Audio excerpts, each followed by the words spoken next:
for the Russia chapter, I actually went up to the Arctic border between Norway and Russia. That was fascinating.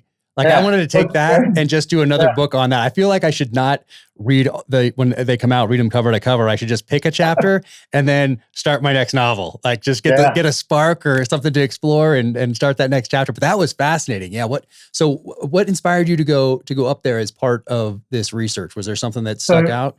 Yeah. So, well, a couple of things. One, I love the Norwegians. I don't know if you work with them much, but I haven't, but I always wanted to. I missed that part. Yeah.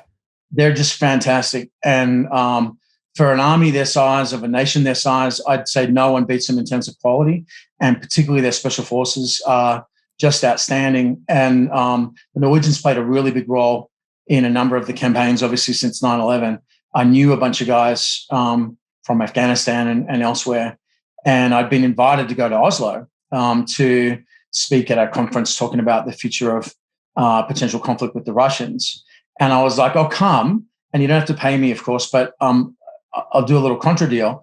Take me up to the Russian border. There's a special unit up there.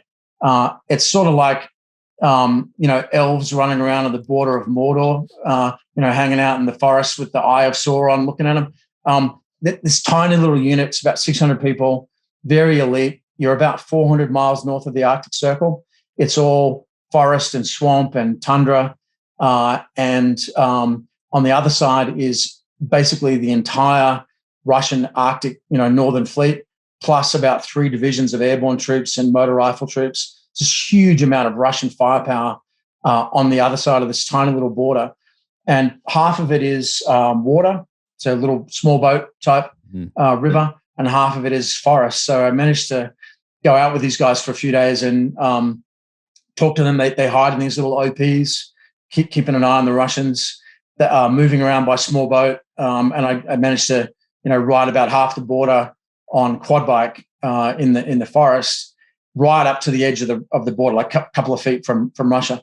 What's astounding when you see that is how much gear the Russians have up there, right, in terms of like electronic attack, sophisticated aircraft. There's a whole nuclear submarine bastion up there, but they've also got like an entire brigade of VDV, so airborne troops that can like drop in with weapons. They got assault hovercraft. There's all this stuff out there.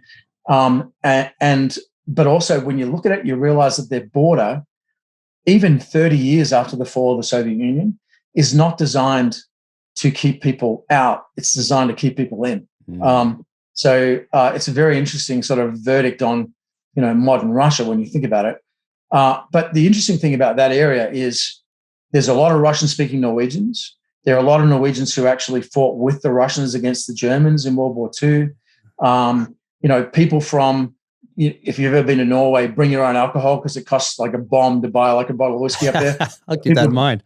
Yeah, that's ridiculous. So people, and petrol too. So people drive across the border into Russia all the time to get vodka and gasoline, right? Wow. Meanwhile, Russians come into Kirkenes, which is the big town up there, to get diapers. For some reason, the Russian economy can't make a decent diaper even 30 years after communism, and to get aircraft flights to go to the rest of Europe. So there's a lot of cross-border traffic.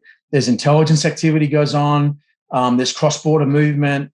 A few years ago, 5,000 Afghan and Middle Eastern refugees came across the border in basically 1-2 week period in this one little crossing point up there in the Arctic. And it's like, how did they get there? Well, they had help, and a lot of what the Russians have been doing to the Europeans and to us and to others, I think you can see that happening on the ground up in Norway. And again, I always like to make it concrete so people can have a visual, right? Yeah. And what are we actually talking about here? You can talk in sort of platitudes about the generic nature of it, but people, you can lose people in that. So I try to be as concrete as I can.